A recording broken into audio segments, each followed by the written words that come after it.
Welcome back to the Too Much Hockey Podcast presented by Kentwood Ford in Edmonton. I am your host, Joshua Marshall, and our co host, Phil Stockley, is away. He says he is somewhere in the moss pit. He is hiding.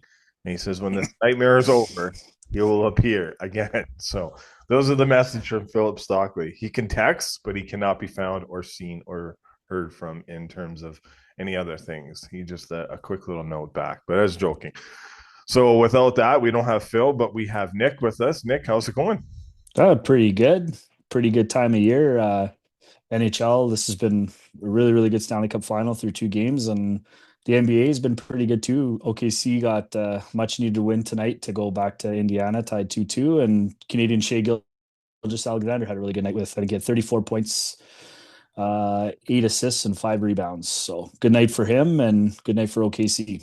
Yeah, you're a big NBA guy, so it has been good. It's kind of interesting with Halliburton. He had the the old famous Reggie Miller gesture, I guess you could say, the other night too, and he's doing good. I think these teams, I know they were saying it on the broadcast, and I was watching a little bit, and small market teams, but these teams are going to be around for a while, aren't they, Nick?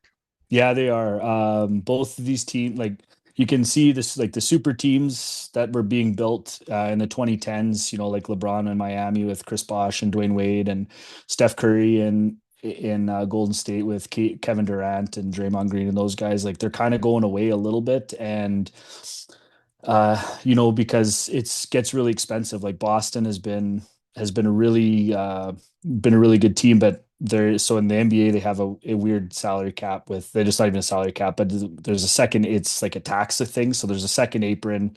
If you get to there, you're paying a ton of money. If your salary is too high. And so Indiana and OKC are both relatively young teams. I think OKC might be the youngest team in the league, or at least in the playoffs. And they've just built through the draft and made some good trades over the years. Tyrese Halliburton, uh, he came from Sacramento. And Pascal Siakam, who plays for Indiana, he was if there's any NBA fans on here, the Raptor fans will remember him from when they won. Spicy P, right? Yeah. Yeah. So no, it's honestly, it's this year's actually been a really good year for basketball. I don't think there's that many NBA fans that listen, but the basketball this year has been awesome. No lead has been safe. There's been several games that were, a team was up by 20 points and they end up losing. The Knicks did it twice in the second round against Boston, and it's been really neat. And Tyrese Halliburton has been absolutely clutch in the last 12 seconds of games. And just in the game one of this series, Indiana led for 0.3 seconds of the game, and it was the last 0.3 seconds because Halliburton hit a shot right then, and that was the game. So it's been pretty amazing. Yeah, no, it's been fun. I think it's cool too. Is game one they went all white, the fans and everything, and then game two it's all blue, right? So it's Yeah, and there's been other series where they've switched them. Like some of the sections have been white, and then the next ones are blue, and they kind of offset. they mixed it up. It was actually it's they do a really good job in OKC. Yeah, no, that's I think that's pretty cool. I'm a big fan of stuff like that, so thought it was pretty cool for sure. Yeah, so we'll see kind of how things shape up there. It's been off. They played, and the hockey is off. So game three will be back. Game three tonight as we record Sunday night, and this will be coming out on Monday. So we're going to get into some of that stuff before we get to there. And there's a little bit of an NBA theme in terms of some things going on with the Panthers and some video that they've given to the NHL. And we'll get Nick's kind of thoughts on that and how you could adjust to that and how you could, change your plan or use that as somewhat an advantage. We'll see how it goes going forward, but we'll before we get to there, we'll move on to some other things. But again, I'd like to thank our friends at Kentwood Ford for sponsoring our podcast. They are the title sponsor of the Too Much Hockey podcast, and go visit Asim and the team there.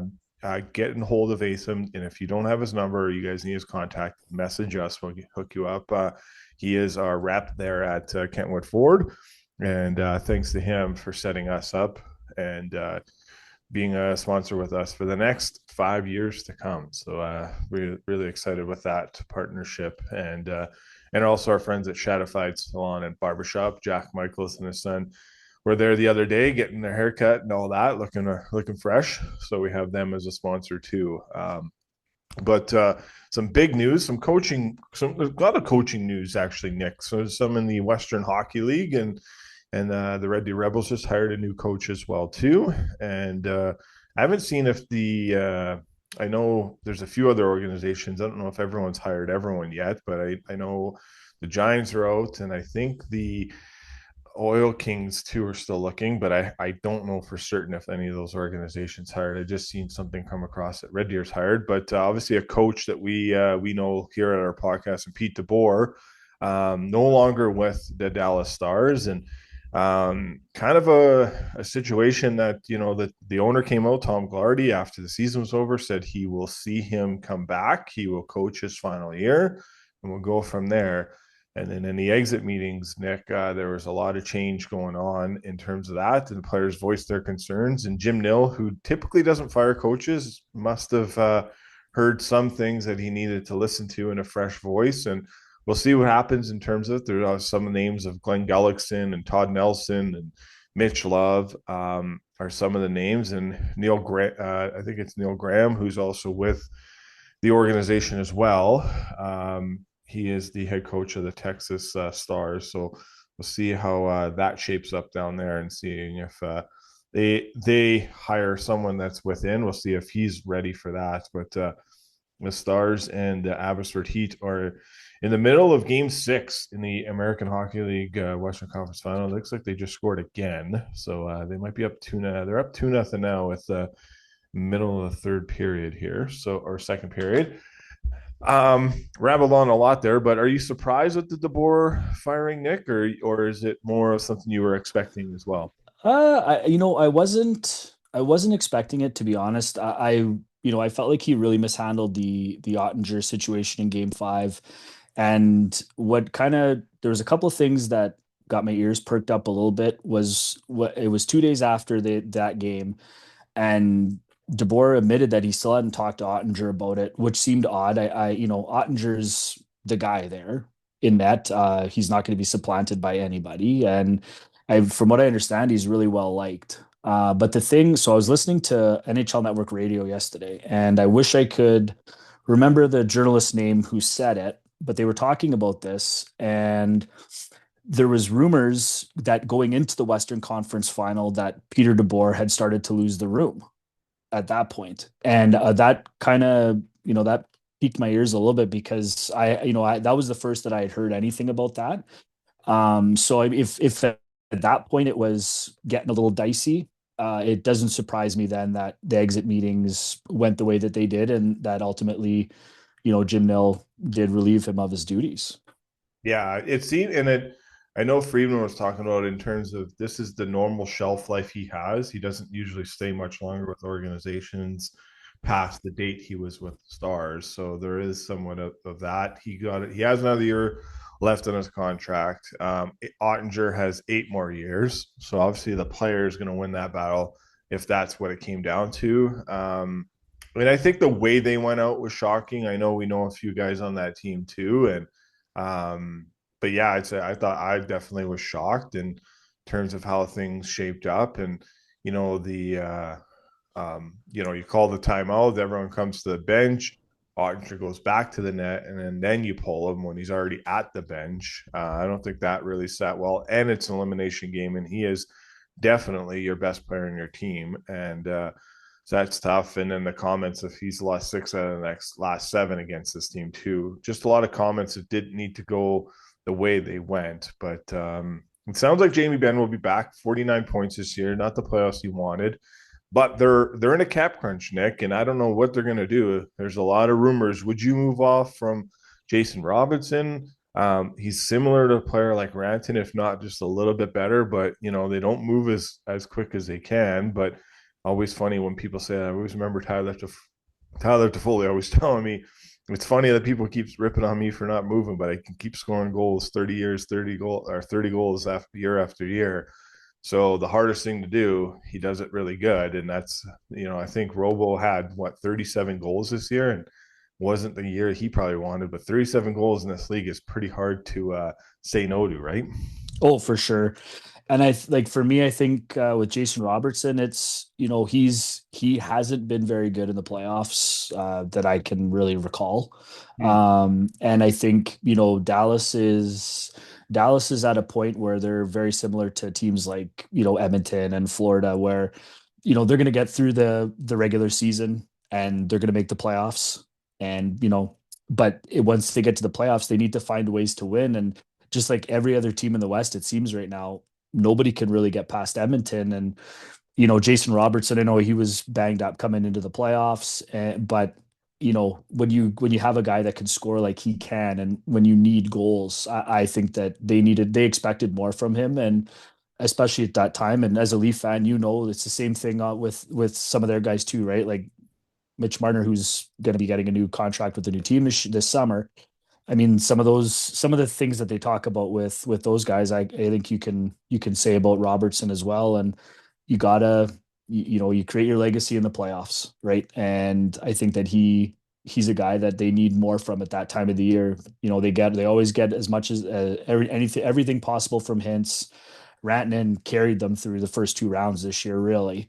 And them getting Robertson and Heiskanen back for that third round kind of looked like that was going to tip the scales in my eyes a little bit. Maybe that they get a chance to get past Edmonton because Rantanen had been so good, but I just didn't think Robertson is good enough. So if they move on from him, I wouldn't be surprised. I think they can get quite a bit for him. And if they are in a cap, they are in a cap crunch, so you can free up a little bit of money too. But it's always hard making those trades too, because chances are you're probably giving up the best player in the deal. And there's the old adage where whoever gets the best player in the deal wins the trade. So it's a tough call. I don't envy Jim Nill, but he's probably one of, if not the best general managers in the league right now. So I'm sure he'll make the right decision. And I have no doubt that Dallas is going to be a contender again next year.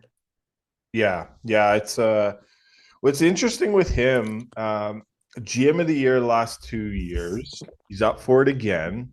NHL awards are this Tuesday. I can't remember if this is one of the awards that gets revealed on that night. I still think they're doing some amazing work and what they're doing and revealing these awards leading in. I definitely cried a lot watching the Sean Monahan win the Bill Masterson award and Memorial Trophy. Sorry, so they've done some really good jobs with a lot of them. I even think the Kucherov one for the Ted Lindsay was really good. I don't know if you saw that, but um, so they've done a good job in terms of the awards here. But we'll see what they do. They got some interesting decisions to make, and but there is no rush to probably make them. We'll see how it goes, and maybe they want that coach sitting with them at the draft, and that's so there would be a bit of a time crunch in terms of that. But we'll see. We'll see how that all shapes up in terms of that. Let's move over to Mitch Marner, our NHL report, sponsored by our friends at Sheena Boychuk Realty. Realty by Design, your design approach to real estate. Reach out to Sheena if you have any needs on terms of getting your house sold, or you're looking at buying a home, or are you doing any kind of consulting in terms of designing your place as well, or any of those kind of needs, reach out to Sheena there. So we had it obviously it's pretty clear that Marner's not going back to Toronto, Nick. Some of the rumors are Florida, which is interesting. I don't know how that make that work. And then one of the big ones I heard on Friday night after the Oilers game was there's been a lot of conversation going on with terms of LA Kings, and there seems to be a somewhat of a fit there, and just not as high profile media market, and a little bit of being there take away from your family in terms of not being when you're going to a restaurant or going for a walk or taking your dog out somewhere. There's some players that Mitch played with that are on the LA Kings, so you wonder if there's some interesting conversations going on there, or just he's looking at the lay of the land and seeing how things go. And Ken Holland is there's no with Ken Holland going there now, there's no secret that he knows how to take care of and manage and and look after star players from his time in Detroit and then his time here in Edmonton. So that there's that fit too. Where would you think is the best fit for him? It would be on a 7-year deal because the Leafs are the only ones that can offer him 8, and it's pretty clear he has indicated to the Toronto Maple Leafs, from what we know and understand, is that that is not going to happen. He is not going to re-sign with the Leafs, and they may still try to tender an offer or a contract to him, and that's up to him to sign it. But where would you think Marner lands coming this season? That's a great question. I think LA would be a good spot for him. I don't obviously if they bring in Marner, Kuzmenko, they're not going to re-sign Kuzmenko. I don't know if there's any intention to re-sign Kuzmenko anyway. I think that Mitch Marner opposite of Adrian Kempe on the same line could be pretty lethal in the Pacific. We know that Mitch Marner can feed goal scorers. He fed Austin Matthews for his entire career so far, and Adrian Kempe is a guy that can really score. So I think that those two would be a good match. I think for me, I would go back. Like I think Carolina could be a spot for him. They really put they put a big precedent on skill, and he's obviously a highly skilled guy. And there was chatter that maybe he was going to get traded there for Ratnan at the trade deadline. Carolina, I think could be a good spot for him, but I actually like the LA spot. I think he needs to go somewhere though where, like we've seen with LA, trying to get past Edmonton has obviously not worked for them, but we've seen how good Adrian Kempe has been in the playoffs in those series. I think he's got like 15 goals in 24 games or whatever in the last 4 years against Edmonton, which is just unbelievable when you think about it. And he needs guys. I think he needs guys around him that can insulate him a little bit in the playoffs and just help him elevate. Because what we saw in Toronto the last few years was, at the end of it was underwhelming, right? I think everybody expected a little bit more from those guys, and if he can go to a place where he can get insulated like LA, where he's going to have to work, he's going to have to get through all that stuff, but he's also going to have the ability to be elevated by guys who have like Anze Kopitar's won before. They got some good pieces there. I think that would be a good spot for him. Yeah, yeah. In the Kempe situation, that looks really good. He's got a lot of years left, and he is a hell of a hockey player. So yeah, I think that could be the place where would be the best fit for him, and we'll see where that goes. It's they're gonna. There's a lot of teams that are gonna have an option to offer him a contract and see with Tavares as well too, um, and see what the Leafs do in terms of who they replace. And Matthew Knies is due for a new contract, but you know he's a pending RFA, and so we'll see if there's an offer sheet or not there. But just a few things to keep an eye on, and yeah, there's a lot of chatter just around there. And then Elliot Friedman reported on his podcast that came out the other day that Trent Frederick is looks like a fit of resigning in Edmonton. So that would be a pretty cool one too, seeing him come back here, wouldn't it, Nick? Yeah, absolutely. He's been really, really good. And you know what? I think to make that trade obviously look the best would be if they were going to be able to re-sign him, but he certainly has been a good fit here. Yeah, I notice him every time I'm watching their games and he's out there and he's a little bit of the disturber that they need. He looks like he can go up and down your lineup and kind of slot in with, at the top and at the bottom and be effective no matter what. So that was a good deal that Stan Bowman made. And if they can extend him here and keep him around for a few more seasons, that deal it looks even better. Yeah, and I think that would be the contingency plan in terms of Kane leaving and him staying. Obviously Kane's got another year left on his deal, but Kane's getting older and Trent Frederick is still young, and you're almost kind of the similar players in a way where they both can hit, skate, fight, and defend, and also be some of that unicorn. I know some Oilers fans might be like, well, he hasn't scored a lot of goals. He hasn't hurt you in the playoffs, and I think he's due to get a nice goal here. And if you get like Paul Maurice said last year, if Tarasenko can get me one goal every series, I'd be pretty happy. And maybe that's the same message that Knoblauch would say to Trent Frederick. And obviously, Tarasenko was able to do that for the Panthers last year when they won a cup. But All right, let's move over to the Stanley Cup final here and tie it in with our Edmonton Oilers report, sponsored by our friends at Shadified Salon and Barbershop. They have the 3 locations in Edmonton. They got one in Ellerslie, one downtown, and the famous North Side location. So just tell them that the 2 Months Hockey Podcast sent you, and they will take care of you at those locations. So it sounds like from what we got some information tonight, Nick, and I sent you the video. Um, there it's not a huge interference play. Like it did obviously didn't get called that led to an Oilers goal, and the Oilers end up winning in overtime with that. But there's been 10 clips sent and recorded and clipped to the series supervisor and Colin Campbell with the NHL that the Panthers did to show them that, on this play, typically when McDavid's coming in his own, Bouchard's very famous for a subtle pick. Only 2 out of the 8 has resulted in goals. They also clipped the play a couple of years back where Justin Hall, who was with the Leafs at the time, he's now with the Red Wings, he interfered with Stamkos that led to a Tavares goal where Wes McCauley called it off as Stamkos put up his hand and made a pretty observation or whatever he kind of did and made it noticeable that he was interfered with. Marchand did not do that on this play, but the fact that it happened, it's not as bad. You saw the clip. Obviously, it's different because the player somewhere getting interfered stays up, as you were saying, off recording, and the player that does the pick is the one that falls down. So it's kind of harder to maybe defend that clip. But in terms of that, the first question to you before we get to the series and where things are at. Do you think this will be called a lot more going forward in this series or not? I don't. I think the word you used right at the beginning of that is perfect. It's subtle. It's a subtle pick.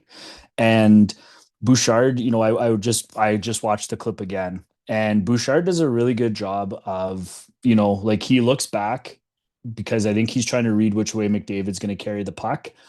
And then, but at the same time, as he looks back, he can still see where Marchand is. And Bouchard recognizes right away that McDavid's going to go up the right side. So with the way Bouchard's already got Marchand on his left side. So no matter what, he's going to get in the way, and he does a really good job. But it's too subtle, and I honestly think with a lot of the stuff that has been let go in so far in the Stanley Cup Finals, I think if they called that, I would be really, really surprised. It just doesn't seem like enough. I think that you can make some adjustments, and you can watch, with video now, you can probably watch tendencies.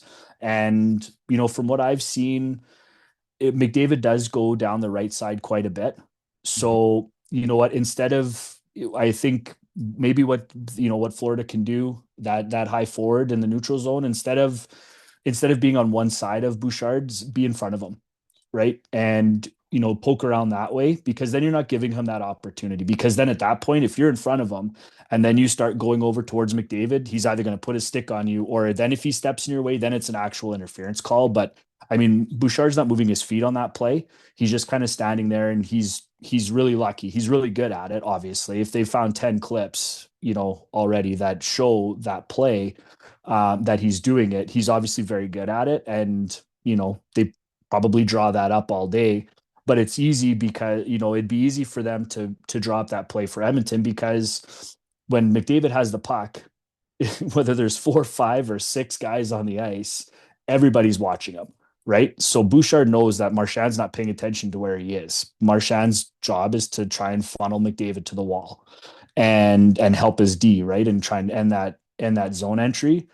So Bouchard knows that nobody's watching him, right? Everybody's just watching McDavid. Every single player on the ice is watching McDavid, and it's just a really smart play. But I can't imagine them getting called. I think there would be like there would be, I don't want to say a riot, because that's obviously taking it a little too far. But I think that, and for me, it would be a legitimate complaint if they said, listen, like, you're going to call this now, like, you're going to call that, especially when Bouchard ends up being the guy that goes down on that particular clip, Mm-hmm. right? And I understand, like, the impact of that play resulted in the game winning goal, right? And yeah, that sucks. But then, you look at game two, where Florida really should have got called for too many men in overtime, and it didn't happen.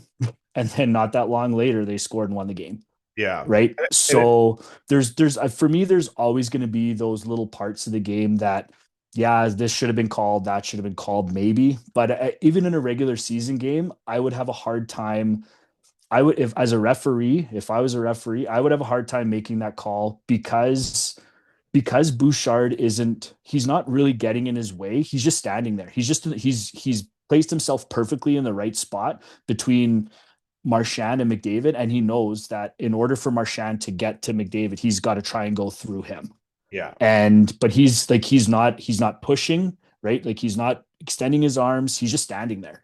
And I couldn't imagine that getting called. Yeah, and I don't think any of those 10 clips there were penalties in them. They used what they had done is they went and said, "Well, you called it here, Yeah. which is a couple of years back. So it's like, has the rule changed? Is this an allowable play? Are we allowing this kind of play in the game now? Has there been somewhat subtle change to it?" So it'd be interesting to see the full. I don't know. We didn't get the full story. We just know that there was 10 clips. I don't think any of them were called. They used the Leaf clip where there was a call with a ref that is going to be calling a lot of these games because believe West goes every second night calling games. I believe so it's something that if he's one of the best refs in the league, he called it then, calling it now. But do the Panthers sell it more? Do they go down? Is that something that happens? We've noticed a trend here. A lot of dives. Last playoffs, I think actually the last three playoffs, there were zero embellishment calls. I think there's been four this year. Yeah. So does that scare the Panthers in not wanting to sell the calling going down? And now, obviously, we put out the tweet. And I'm getting a tons of messages now that some notifications that don't come our way and some that do. And it's everything about Bennett. Bennett should be suspended for the rest of the playoffs. He landed on Skinner's leg. He should not be playing. The league should step in, kick him out of the league. You know, a lot of emotion going on in terms of that. But Sam Bennett is public enemy number one, and I can understand the guy's got 13 goals. He set an NHL record, 12 on the road, one at home. If he can continue the trend that he does on the road at home, that'll be pretty good. But we'll move over to what we see in this series now. Um, and I think and Phil had mentioned something to me the other day. How many times does that Arvidsson goal go in? And if that Arvidsson goal did not go in, and then you say this overtime, you eliminate what happened here in the overtime with the pick, interference call, whatever, the little NBA stuff that's happening. But that Arvidsson doesn't go in, and it's still 3-1 Panthers. Broski doesn't give up that much, and I don't think he's ever given it up a lot this year, especially in the playoffs. That play alone was a huge one, went for the Oilers. So say that doesn't go in, and it's a big what if because it did. But are we looking at should it be 2-0 Panthers? Should it be 2-0 Edmonton, or do you think it should be what it is, 1-1 heading back to Florida?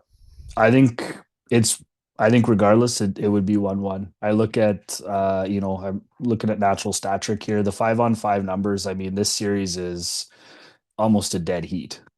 Like it's pretty incredible how razor thin the margin for error is in this series. And you know, the Arvidsson goal went in. And so here we are, we're 1-1. And I think going back to Florida, tied 1-1, I think suits Florida just fine. Edmonton's a hard place to play. It's loud in there. The fans are rabid. Oh Like yeah, they're and they're like on top they of you. oh yeah, they're right on top of you. They're always standing. You got the Sergey chants going, and every time Bennett touches the puck, there's boos and all that stuff. And I mean, the fans here are passionate. It's a really hard building to play in, and I think Florida. I think this series is exactly where I would have expected it to be. Whoever ends up winning this series is going to 1000% have earned that Stanley Cup. Yeah. Because this is about as close a series that I can think of that I've seen in the past. And honestly, if the rest of the series goes the same way as the first two games, this might go down as one of the best Stanley Cup finals ever, just with how it's been played. Yeah. Yeah, obviously generation wise, generated funds wise. I think it was Kevin Weeks who reported on Twitter that already surpassed the two Oilers home games for revenue sharing and profit margin and whatnot. So that's no shock. And um, I thought it was interesting. I know a couple of years back, I do get to some games throughout the playoffs, but I don't drink. I'm not a drinker or anything like that. But I thought it was pretty interesting. That the missing curfew guys are telling me that you could still go up to get some beers after even the empty netter guys are saying that too. You could still get beers even knowing that it's going into late OT because they usually cut off that stuff at the 10-minute mark of the third period. But Daryl Cates keeps that liquor open right to the last drop because they came up. They went. There's a first OT, and they're like, "Any beers?" And they said, "Hey, right up until the end of the game, you can get beers here." So that's obviously going to generate a lot of funds going your way. Well, I think they probably had to stop doing that at Rexall. They had to cut it off because those beers were they were so harsh that I mean you would have two and it was like drinking a fifth of vodka. So Correct. Yeah. 100%. Yeah, you got that right. What do they call them? Heroin beers at the old. oh yeah, they were something else. Yeah, yeah, they were. Uh, but I agree with you too. The assessment, it's been a very even series. I think every night they show the shot attempts, they're right there. They're a one or two off. There's no, like Leafs game 7, 24-0 margin. It's 73-73. Um, I think the Oilers have played well. Obviously, you guys saw what one NHL I put in the chat yesterday, and a friend of the pod in terms of what he saw and who he thought was the best Oiler, and just sharing some thoughts there. And I think Stuart Skinner has answered the bell. I think we could stop questioning him. I think that's all done. I think it's over with. He has proven himself. I found it interesting at Star Playoffs. We reported that the Oilers organization believed in Skinner and that their best chance of winning a Stanley Cup would be with Skinner. And I had tons of media here questioning me, saying that is completely wrong. They don't feel that way. Well, it's pretty evident that they do. And it doesn't matter what other people say. It's the fact that he's going out there every single night and he is proving that he is worth what he has been able to offer this team. And he is should be in consideration of being on Team Canada for the Olympics. So let's obviously get this cup final over with, and hopefully he wins a cup for his sake and all that. But in the city, we're not Oilers fans here. But hey, if you're an Oilers fan, you hope he wins you a Stanley Cup, and for Canada, and that probably bodes well for him with the Olympic team. And they do, Nick, have to name 6 players to the Team Canada Olympic team, I think by the end of next weekend. And Wow. is there a possibility Skinner, if he wins the cup here before they do that, could he be announced as a player with one of the 6 if he wins a Stanley Cup for Team Canada?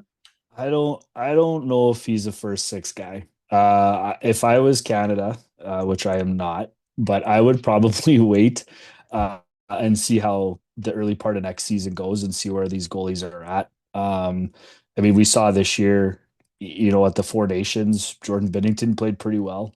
So I think that he's gonna be in the running again. I mean, he played all the important games for Canada in that tournament.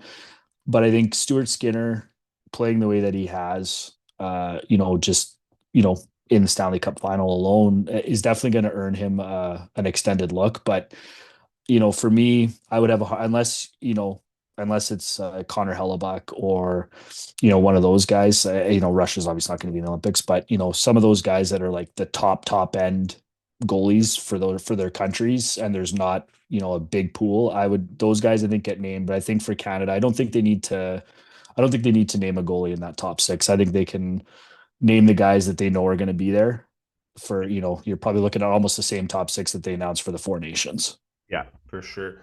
Also, another thing too. So, what adjustments would you be making? It sounds like AJ Greer will be getting back into the series, so he'll draw in. I don't know who will draw out. Might be both Jesper Bofiss. That we'll see. He's kind of been the guy that has gone in and out of the lineup, but AJ Greer gives them a good element on their fourth line that they were kind of missing. They're at home. That matchup is now going to be in their favor. We have not seen Verhage, Barkov, or Reinhardt enter this series yet in terms of scoring. They have done some pretty good jobs defending, but they also been, I think they're a minus in the games, so because they haven't got any points. But if that line gets going and everything stays the same, does the Panthers edge the Oilers out in terms of what's happening here, or do the Oilers have another gear to get to that you see? And obviously, Nugent Hopkins, the news today, he'll be a game time decision tomorrow. So if you don't have Hyman, you don't have Nuge. That is not good in some which way. But I would assume Nuge would play.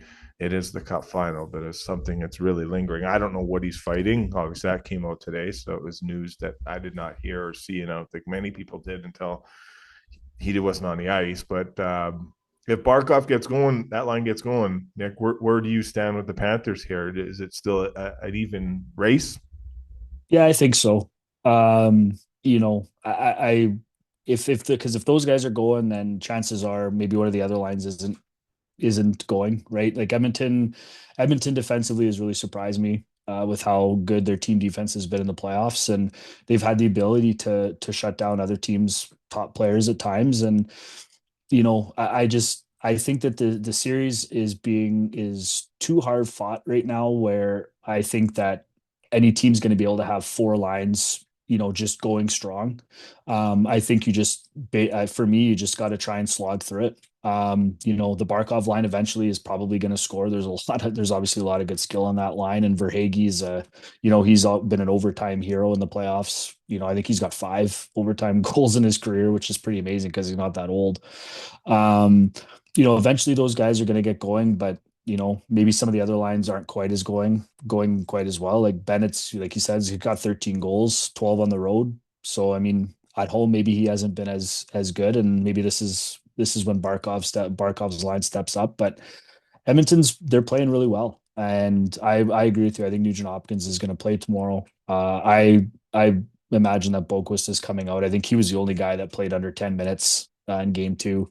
Um, and AJ Greer he's going to be somebody that is hard to deal with. So, Florida bringing in another guy that can be a real pain to play against, and Edmonton's going to have to continue to work through that, but I think they're going to be fine. I don't at this point, I don't know how much you can really adjust. I mean, the series is so tight that there'll be little tweaks here or there, but I mean, you risk giving up a little bit too much momentum if you try and make a change and it doesn't work. Yeah, and AJ Greer is, I know, like maybe a lot of fans in Edmonton and other parts might know. They might know because he did play in Calgary the year prior, but he's a unicorn in a way too. Like he can answer. Like he can go against the Kane. He can go against the Frederick. Like he can go against the Nurse. Like he is not shy from any of that stuff. So could he score at the rate that those guys can, like the Fredericks and Canes? Maybe not, but in terms of physicality, intimidation, getting on the forecheck, defending, he can do that. He was a hell of a penalty killer in the American Hockey League. He was a great penalty killer with the Calgary Flames. For the most part, he has been throughout his NHL career, so he can defend. He is a trusted player in terms of that. So we'll see where that changes, or if there is any change in that aspect. But he is a player that I think people should be keeping an eye on if he does get back in to the Yeah, lineup. and he's got a couple, like he hasn't played a ton in the playoffs. Like he's averaging about 747 a game. Yeah. But he's got two goals. Like he scored two goals in that time, which I mean is pretty good. Yep. It's not an easy, like, we see how hard it is to score this time of year. He's got two goals, and he's going to be a guy that's going to, play physical, and like I said, be hard to play against. So, being able to bring him into your lineup is going to be a positive for Yeah. sure for them. Yeah. All right. I think that's everything we want to talk about tonight. You want to add anything before we sign out here? No, I'm all good. Okay. Thanks for having me on again. Yeah, no, appreciate it. I think we'll try to get another one this week, but I want to do a little bit more CHL stuff, NCAA stuff with you, Nick. So I think maybe we'll wait to see what McKenna does, whether he stays in the CHL or he goes to NCAA. I know he's got a few interviews. Jerry Johansson did a really good interview on Oilers Now the other day and breaking down some of his clients that made the decision to leave. See what happens with some other players here. Obviously, there's a wait and see, and some players are committed, but if these kids sign NHL contracts, they cannot go to the NCAA, so they'll have to go back to their CHL teams. But I want to dive a little bit more into that and give it some more time, prepare a little bit better for that, because I think some of our fans would have a good appetite in listening and wanting to hear what you have to say in terms of that. So maybe that'll be kind of our next pod. Maybe do a little of a breakaway. We'll recap game 3 and then dive a little bit more deeper into that. We'll see how the week goes. But thanks for your time. Appreciate it as always. It's great to have you on. Your insight is always great. It's always top notch. And if anyone sees Phil in the moss pit, please send some help. So he needs it. So all right. So okay. All right, Nick. Have a good one. We'll chat very soon, buddy. Thanks, you as well.